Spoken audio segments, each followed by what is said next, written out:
बिस्मिल्लाहिर्रहमानिर्रहीम। अस्सलाम वालेकुम नाज़रीन। पहली ख़बर आज़ाद कश्मीर से, और क्योंकि वहाँ पे इंटरनेट की बंदिश है, मोबाइल इंटरनेट बंद किया गया है, उसकी वजह से ख़बरें बहुत स्लो आ रही हैं और अफवाहें बहुत ज़्यादा फैल रही हैं।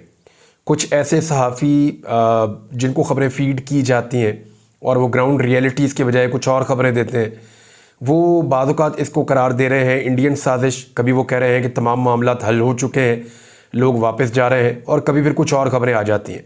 एक न्यूज़ चैनल ने खबर चलाई चंद घंटे पहले, जब मैं ये वीडियो रिकॉर्ड कर रहा हूँ, और उन्होंने खबर चलाई कि हुकूमत आज़ाद कश्मीर ने अवामी एक्शन कमेटी के तमाम मुतालबात मान लिए, और मुतालबात मानने के बाद जो है वो अब एहतजाज का सिलसिला ख़त्म हो जाएगा और वज़रा को जो मुराद हासिल है वो भी वापस ले ली जाएंगी, आटे पर सब्सिडी बहाल हो जाएगी और बिजली के बिलों में इजाफ़ा वापस ले लिया जाएगा।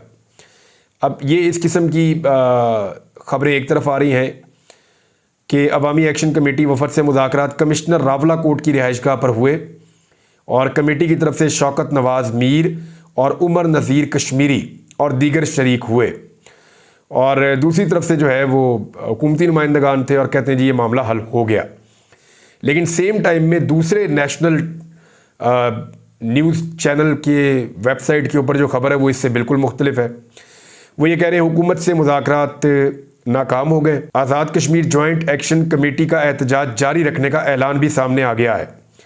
यानी एक तरफ खबर आ रही है कुछ और, दूसरी तरफ खबर आ रही है कुछ और इस खबर में ये है कि हुकूमती झूठ और फ्रॉड उन्होंने करार दिया। जो हुकूमत ने ऐलान किया कि आटे की सब्सिडी के अलावा किसी दूसरे मुतालबे को हुकूमत ने मानने से इनकार कर दिया है।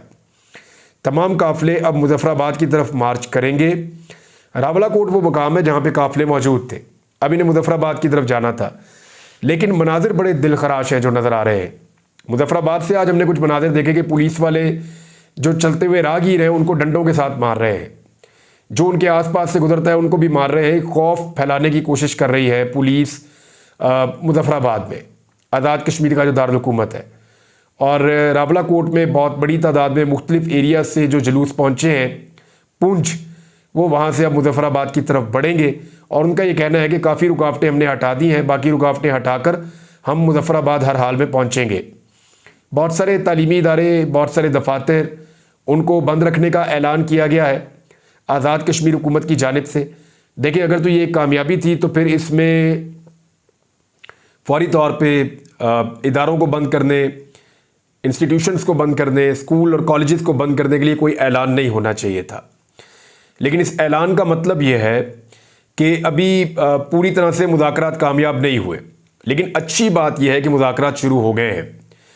कोई भी मसला है उसका हल ताकत के साथ, डंडे के साथ, आंसू गैस के साथ वो नहीं निकल सकता। हर मसले का हल जो है वो टेबल पर बैठकर आपस में बातचीत के साथ निकल सकता है।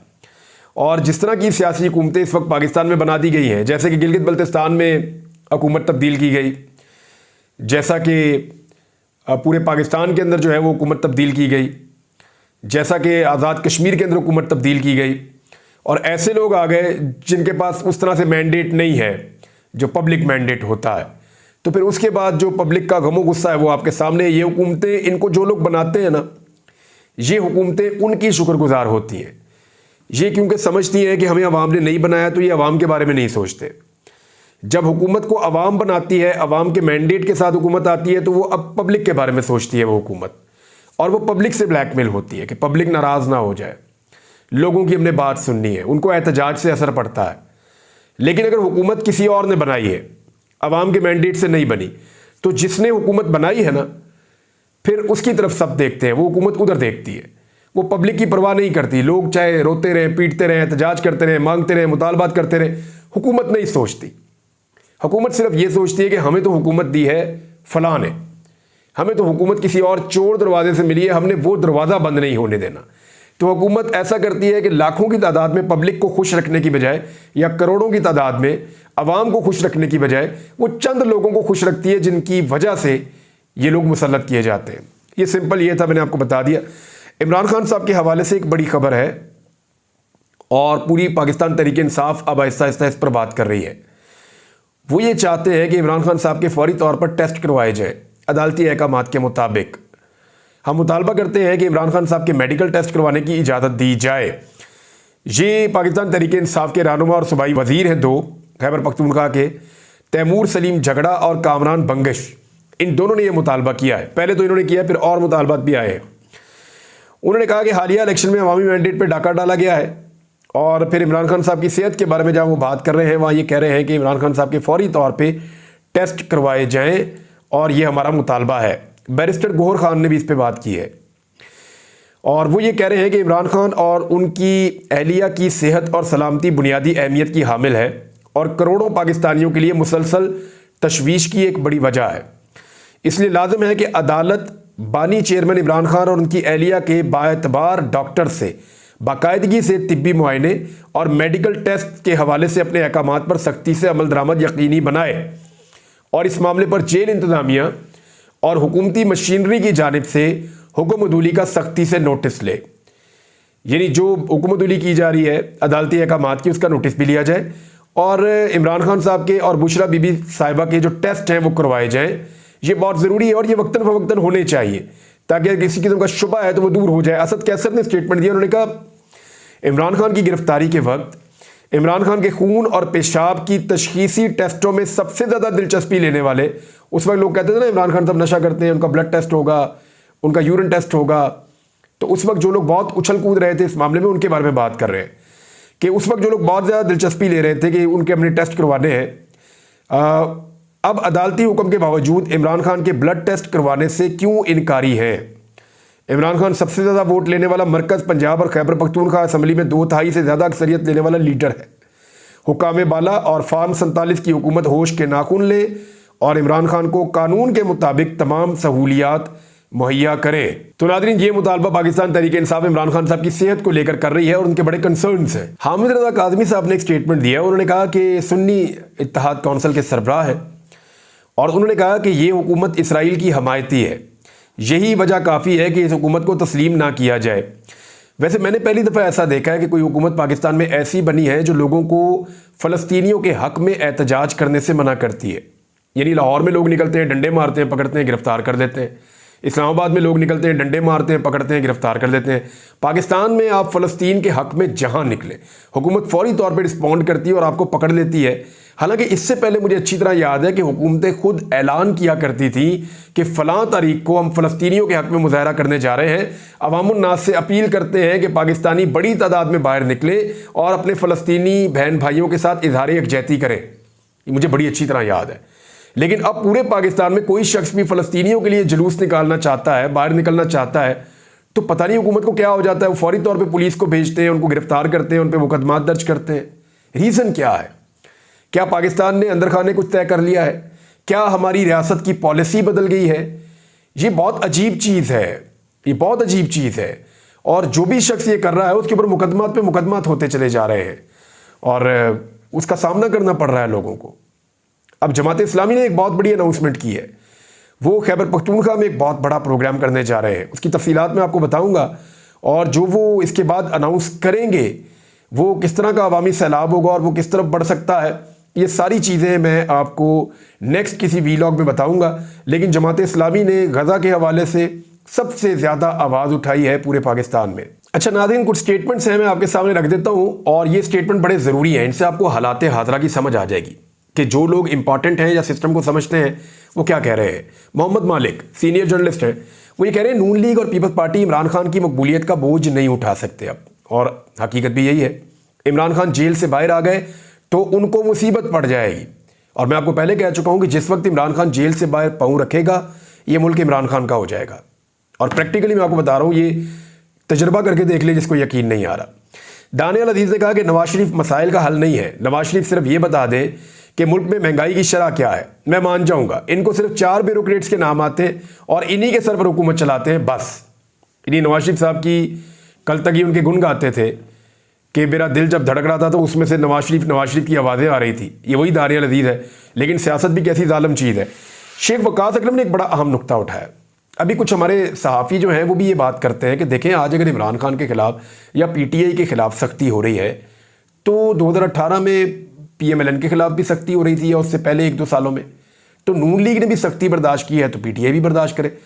लेकिन वो इसकी इंटेंसिटी और इसके फ़र्क को नहीं बताते। तहरीक इंसाफ के एक आम कारकुन ने जो बर्दाश्त किया ना, वो PMLN की लीडरशिप भी बर्दाश्त नहीं कर सकी। जिस लेवल की मार तहरीक इंसाफ को पड़ी है, नून लीग उसका अशरे अशीर यानी 10वें हिस्से का 10वां हिस्सा करे तो 1% बनता है। नून लीग को कभी इसकी 1% भी मार नहीं पड़ी जो तहरीक इंसाफ को पड़ रही है, लेकिन इसके बावजूद ये पार्टी खड़ी है। शेख वकास अकरम ने कहा कि नून लीग और पीपल्स पार्टी रहनुमाओं पर PTI के दौर में कितने लोगों पर 50-50 FIR थी, एक भी नहीं होगा। बिलाल एजाज पर 52, अहमद चट्ठा पर 42 FIR है, 3 दर्जन तो मेरे ऊपर है, मैं जर्नलिस्ट हूं। क्या इतनी FIR PTI के दौर में जर्नलिस्टों के ऊपर हुई थी? हम जर्नलिस्टों के ऊपर ही सैकड़ों FIR या सबके ऊपर मिला लें अगर आप तो PTI के दौर में तो ऐसा नहीं हुआ था। फिर बाकी किसी MNA MPA हमारे जिले ही सुदूर यूनियन काउंसिल के रहनुमाओं पर दर्जनों FIR है एक एक बंदे के ऊपर।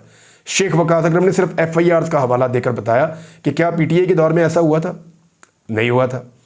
जावेद हाशमी साहब ने कहा कि कौम इमरान खान के साथ खड़ी हो गई है, 180 सीटें इमरान खान ने जीती हैं।